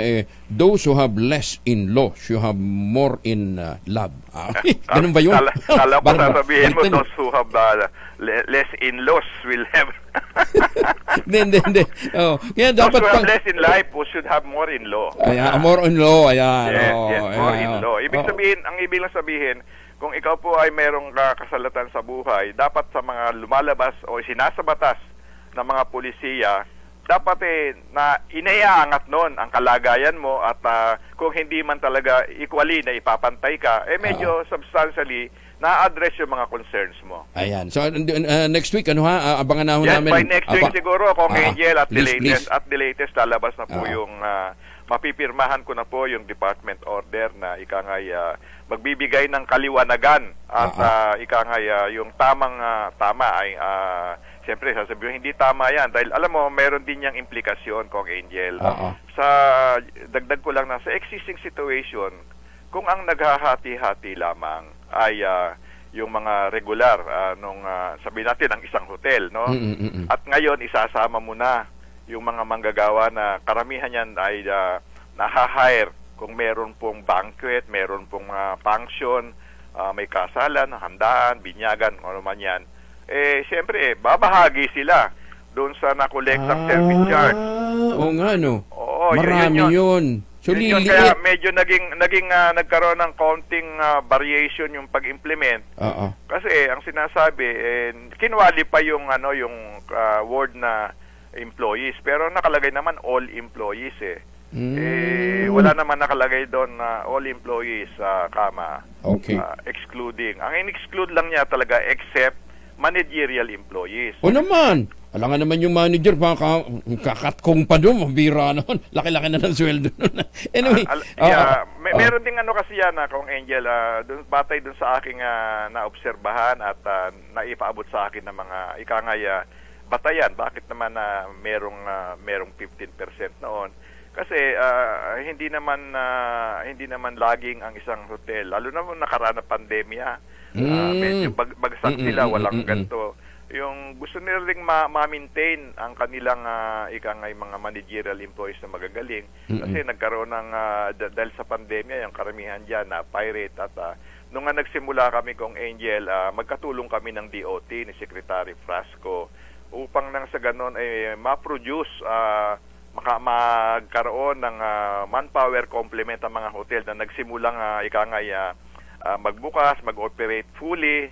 May kakulangan noong second semester yan ng ating pong 2022. Sa ngayon naman po na-address na namin at tuloy-tuloy din po yung aming ugnayan. May mga job fair kaming isinasagawa, lalo na po sumisipa yung ating pong turismo na pinanggagalingan ng maraming hanap buhay.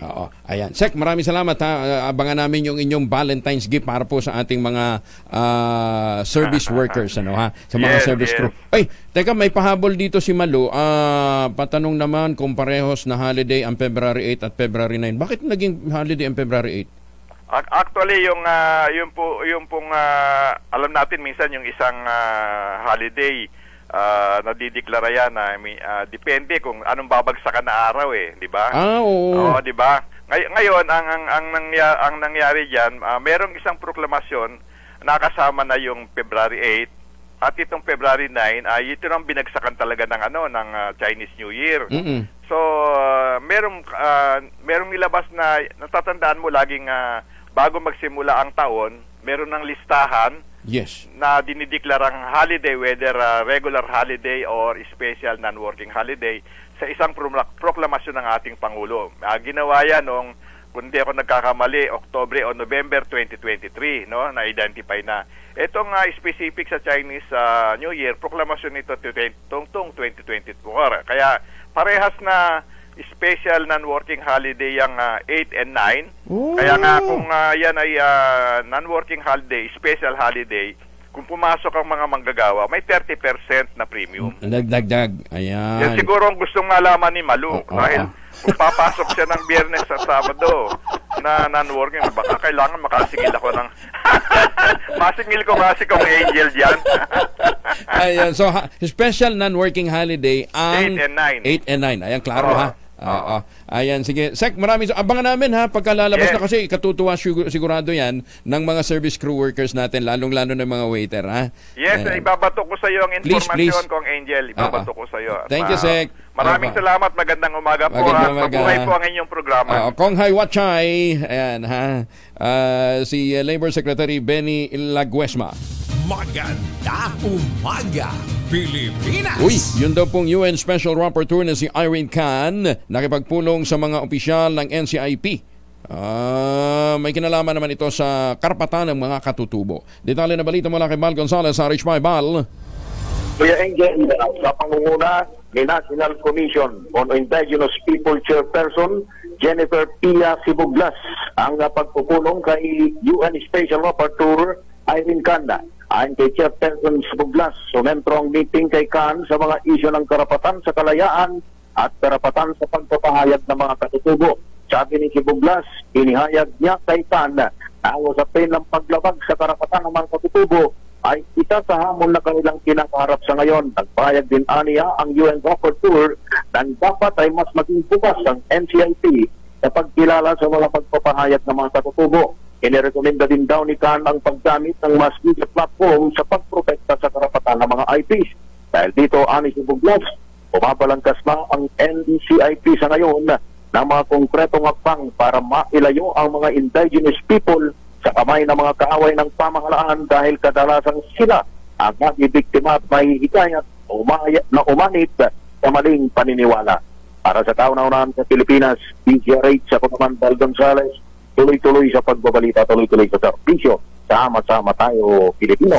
Maganda umaga, Pilipinas! Maraming salamat, Bal. At muli ang ating paalala, meron pong inaalok sa atin na 20%, 20,000 pesos all-in down payment ang Western Realty para po matupad yung pangarap na magkaroon ng sariling bahay sa presyong abot kaya. Yan ang pong pinakamurang ready for occupancy units na available po sa housing industry. With easiest term, 5% down payment, tapos pwede pang gives. Ayan, natawag na ho kayo sa 0996-501-5555 o sa 0947-434-5555. Bilisan ho ninyo dahil nasa mga 500 units na lamang ho yata natitirang available na mga units. Ano, ha? Ito pa rin ang pangarap na magkaroon ng sariling bahay sa presyong abot kaya. At kung ngayon ho kayo bibili, may chance pa ho kayong manalo, magkaroon ng libreng biyahe sa piling Asian destinations. Ito pa rin ang pangarap na magkaroon ng sariling bahay sa presyong abot kaya at bibiyahe kayo ng libre papuntang Singapore, Hong Kong, Japan, Thailand at iba pang mga lugar. Nasakop po dito sa kanilang promo para po sa summer season. 342 yan ha. Ayan ha. 0996-501-5555 o dili kaya sa 0947-434-5555. Sandali lamang kay political analyst at executive director ng Institute of Political and Electoral Reforms, si Professor Mon Casiple. Maikling lang ha. Hanap buhay kasi nabibitin ho tayo. Oras sa buong kapuluan, 5:49. Champion analyst si Professor Mon Casiple. Prof Mon, magandang umaga po sa inyo. Magandang umaga din. Anong nakikita niyong ending dito batay ho sa inyong basa sa inyong bolang kristal? Parang mahuhula. Anong analysis ho ninyo? Anong ending nito? Hindi pa maliwanag ngayon kung ano yung ending. Kasi nga, gumagalaw pareho eh. May nag-uusap sila. Meron ding kinakausap na iba. Ganun? Depende sa mga usapan na yan, ang ending yan. So it's purely political squabble. It's as simple as that. Well, simple politika yan. Pero maliwanag na mukhang may mga plano sa susunod na eleksyon. Okay. So, at least political lang ito. Hanggang 2028 yan. Magkakaroon ng ganyang klaseng mga pangyayari. Kaya nga po, so it's just geared towards election. It has nothing to do of a political takeover o government takeover. Walang ganun. Alam mo, yung ating politika rito, puro eleksyon ng ano yan ang ending. So ang ending talaga nito, eleksyon. At least, di ba kasi, may mga nakakausap po din tayo mula sa mga security forces, sabi nila, kabado tayo, baka kung saan pupunta ito, no ha? So, pero sa inyo, ang analysis nyo, eleksyon lang talaga ito? So far, wala pa naman kasing lumilitaw na ibang usapin, ano? Naghahanapan pa ng issue. Kaya, pwede pa nating tingnan kung anong mangyayari. Pero may sabihin sa ngayon, masyadong maaga. Pero expected ito kasi nga election year ngayon Di ba? Mahalata mo yan kung yung gagawin nila sa election nito. Yun. Okay. Hindi naman kayo kinakabahan? Hindi naman. Ordinaryo naman sa atin yung mga ganyan. Kumbaga sana na-immune na kayo ha. Sanay na kayo sa mga ganitong mga kalakaran pagka election season na. Ayan. Nagkakaroon ng mga issue pag may election Pag walang election, iba naman ang issue. Tahimik ang buhay. Sige. Sir Man, maraming salamat ha. Thank you for those inputs. Magandang umaga po. Okay. Thank you. Thank you. Si Ginoong Mon Casiple, ang isa pong political analyst, executive director ng Institute of Political and Electoral Reform. Maganda umaga, Pilipinas! Doon sa mga kinakabahan, relax lang kayo. Pwede na kayo matulog uli na mahimbing. Yan, ha? Mag-ultabayo kasi kayo bago matulog. Na sa gayon, maganda gising ho ninyo. Pagka maganda tulog, maganda gising. Yan ang binibigyan na ayuda ho sa atin ng ultabayo, ang kauna-unahang postbiotic food supplement. Dinevelop po ang postbiotic sa Japan at dito ho naman sa Pilipinas dinevelop po ng Theoxis Health Ventures. Kauna-unahan po yan rehistrado sa Food and Drug Administration at rekomendado ng mga doktor. Ano hong ginagawa nito? Binuboost mo ang ating immune system at binibigyan ho tayo ng magandang tulog. Pagka maganda tulog, magandang gising natin, magandang buhay. Ayan Tsaka pleasing, di ba? Yung ating personality pagka humaharap ho tayo sa salamin. Pupurihin mo kagad, ang pogi mo talaga ngayon. Ayan, 0917-110-6580. Diyan po kayo magtanong. May mga medical experts po tayo nag-iintay dyan para po sa inyong mga katanungan. Available po naman ang Ultabayo sa Lazada at Shopee at sa Mercury Drug Stores, sa Pasmed Pharmacy, Amesco at iba pang mga butika na ating po hindi na nabanggit. Mahalagang paalala, ang Ultabayo po ay isang food supplement. Hindi po ito gamot at hindi dapat gamitin panggamot sa anumang uri ng sakit. Pang-alalay lamang po para magkaroon tayo ng mas malakas na immune system at magandang tulog. Maganda umaga, Pilipinas! Ang ating quote of the day ngayong araw na ito ay hango po sa mga iniwang aral sa atin ni Voltaire. Sino nga ba si Voltaire? Si Voltaire ay isa pong sino nga ba si Voltaire? Ayan, si Voltaire, ang totoong pangalan ho ni Voltaire ay François Marie ano nga ba yun? Arouet. Mahirap yung pronunciation Check nyo na lang. Basta siya ang nom de guerre niya ay Voltaire, French Enlightenment writer. Ang sabi niya, it is dangerous to be right in matters where established men are wrong. 2x2, susunod na India sa Wild, magtanim ng kawayan para sa kalikasan at kabuhayan. Kuya Angel po, si Angelo Palmones. Maraming salamat sa inyo walang sawang pagsubaybay, pakikinig at pagtitiwala. Maganda umaga, Pilipinas!